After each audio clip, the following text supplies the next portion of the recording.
こんにちは。今回はリアルミー GT Neo をメイン端末として10日ほど使用したので使用編となります。メイン端末で使用するとどのような感じかを解説しています。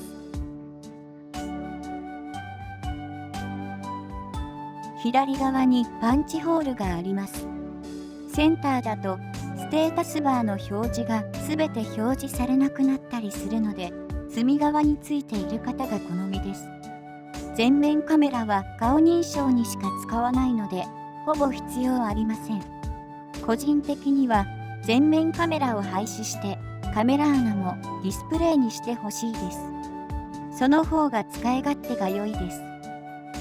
最近はこの価格帯でも有機 EL の端末が増えてきました。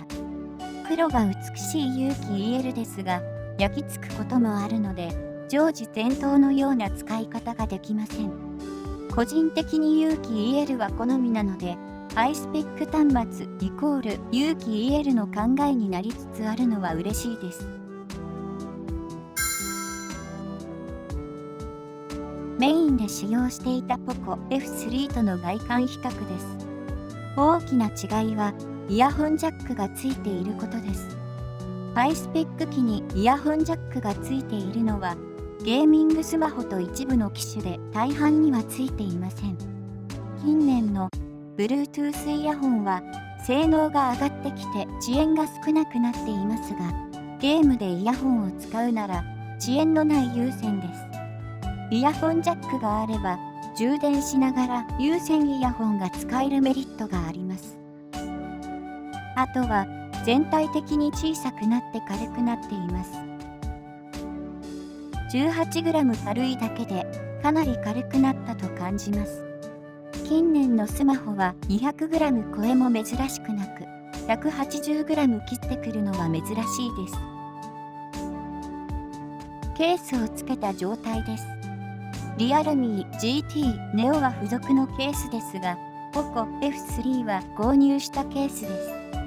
GT Neo がケース込みで 200g を切っています。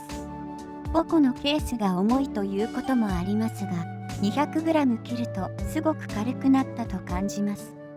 実際、裸の状態でこれより重いスマホがたくさんある状態なので、この軽量化は称賛に値します。数ミリの違いなのに持った時に小さく感じます。残念ですが手のひらサイズとはいきません。良い点ばかりではなく、サイズが小さくなった分はディスプレイが小さくなっています。特にステータスバーの表示が小さくなったので見にくくなりました。これはカラー OS の問題なのかもしれません。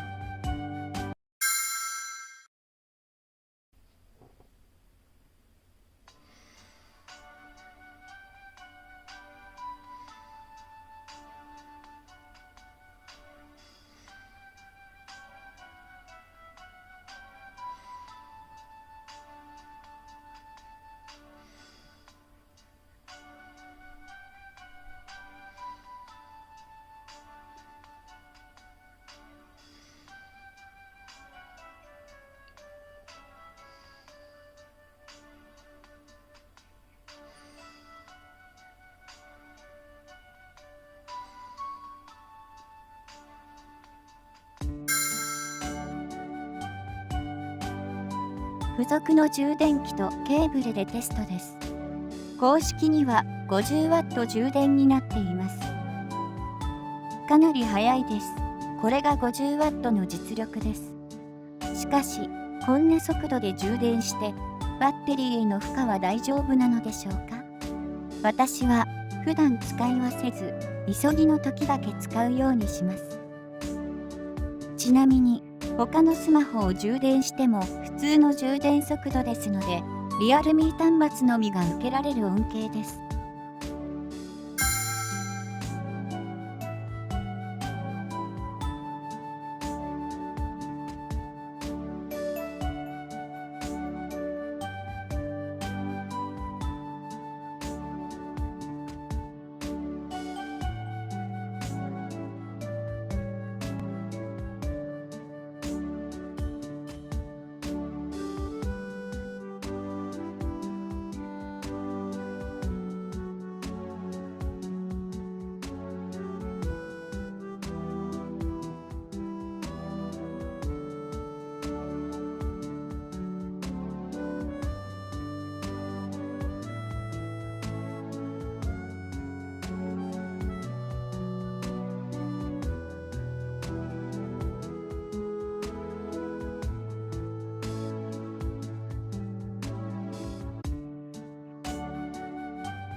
良い点。安価でハイスペック。33,000円で、この性能はお買い得で、性能だけなら POCO F3 とも対等です。画面内指紋認証。この価格帯なら、サイド指紋認証でも不思議がないのに、画面内指紋認証を採用しています。認証速度もOnePlus 70より速くて、安価だからといって手は抜いていません。重量が軽い。近年は 200g 超えが珍しくはなく、その中で 180g を切ってくるのは目を引きます。ハイスペックで軽い端末が欲しい方には良いかもしれません。悪い点。タスクキル問題。以前の動画で解説した大陸版リアルミー端末につきまとっているタスクキルです。詳しくは動画を見てください。ボルテの開放。エンジニアモードが使えるようにするには PC での作業が必要となります。しかも数日すると閉じてしまい、再度 PC での作業が必要となります。恒久的に開放するならブートローダーアンロックが必要となり、リスクがあります。メイン機で5日使いましたが、タスクキル問題が回避できなかったので、その後はサブ機にしました。サブ機はゲーム、ブラウザ、動画ぐらいしか使わないので、タスクキルされても問題ありません。あとは通話も使わないので、ボルテが開放されてなくても問題なく使えます。本体だけの性能なら、POCO F3 のライバルになれるだけの性能があるにもかかわらず、タスクキルのおかげで POCO に劣っています。グローバル版なら対等になれるかもしれませんが、大陸版では劣ってしまいます。ただ、タスクキルが問題のない使い方なら良い端末ですので、用途次第で分ける端末だと思います。今回はここまでです。最後までのご視聴ありがとうございました。